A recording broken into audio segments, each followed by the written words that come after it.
Hi all, I wanted to make a quick video for market expectations for tomorrow, the 8th of April 2025. Before I begin, I would like to mention that this is an educational channel. All content over here is for the sake of education. Kindly read the disclaimer you see on the screen and in the description below. With that said, let's proceed. So we'll straight away go to our global futures. This is how US 30 looks. This is how S&P 500 looks. This is how Nasdaq looks.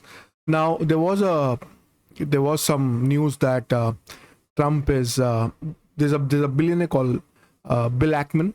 He had suggested Trump should go into a 90-day kind of a withdrawal of the tariffs and renegotiate with everybody. And then there was some rumors Trump is considering that. That's why the market had shot up. This is that spike. It had gone up, boom.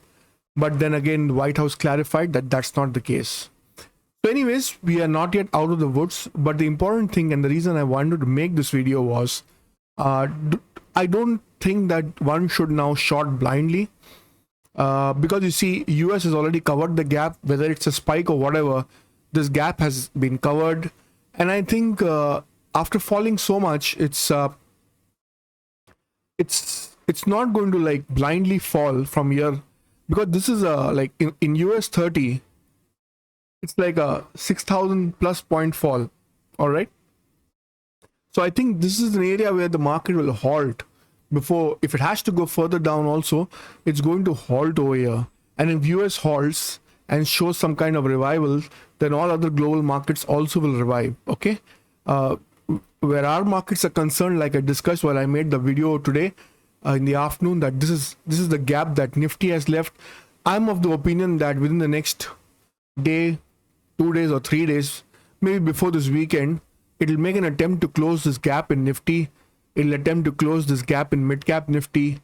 It'll attempt to close this gap in Bank Nifty, and it'll attempt to close this gap in Fin Nifty. I'm of that opinion. So at this point of time, the important thing is don't short blindly. Be careful shorting this market because the damage on the way down, I think most of it is done. It may be one of the best bear traps that have been laid out. Earlier it was the bull trap, now it's probably a bear trap. But yes, be cautious and do not blindly short this market because the risk reward ratio is now not very favorable for shorting. All right. So be careful. If you want to short, be very careful. Keep an eye open for a reversal in the market and the signs. If market is telling you signs that it is trying to revive a little bit, those are the signs I think we should be looking for. Today Nasdaq is not dropping too much, it's only 1% down.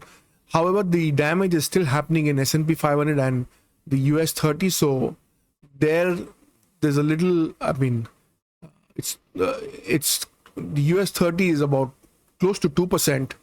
And S&P 500 is close to 1.5% in terms of futures chart.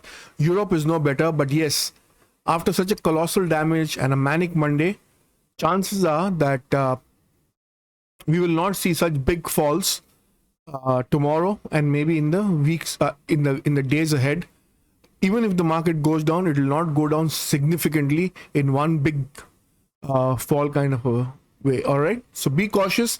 It's a news driven market. Anything can happen at any point of time. Like I just showed you in US, some news spread and the market spiked up. All indices in the US had come into green, and the crude oil also had spiked up. All right, but then it was told that it's not true, and then everything went down again. So it's a news driven market. Anything can happen at any point of time. There can be good news coming from anywhere. There can be more bad news coming from anywhere. So just keep your eyes out for any kind of news driven activities. But apart from that, talking in terms of pure charts, I think the majority of the damage is done for the time being, and this market will try to halt over here and try to recover a little bit. So my view for tomorrow is either sideways to slightly bullish. I'm not overly negative now. Gift Nifty also is flattish. Sometimes it's going 30 points positive, sometimes it's going 30 points negative. So a Gift Nifty also at this stage is not very bearish. So keep that in mind when you come into the day tomorrow. See how global indices are doing. Keep an eye on how Gift Nifty is showing, and then factor in all these things and then make your plan for the day. All right. On that note, I'll end this video. Thank you so much for watching.